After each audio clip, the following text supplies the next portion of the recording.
for another video. Ngayon po ay mag-unboxing tayo ng Antihydral. Ayan, ito siya. Nabili ko siya sa Shopee ng 843 plus shipping fee na yun. Ito siya.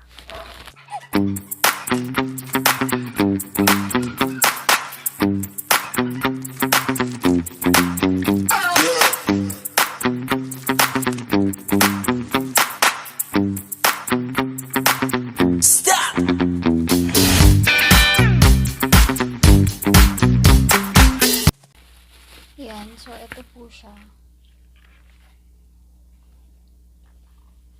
Meron po siyang parang naka-ukit na basta sa may antihydral siguro, para ito sa mga hindi nakakakita. Ganon siguro. Hindi ko alam. Lalagay ko na lang po sa baba yung link ng pinagbilhan. Siguro pangatlong order ko na ngayon. At legit naman siya, at yun yung pinakamura na nakita ko. So, ito po siya. Ayan. Ayan po yung itsura niya. So, sa next video, ipapakita ko sa inyo kung paano ko siya ina-apply, kung gaano kadami.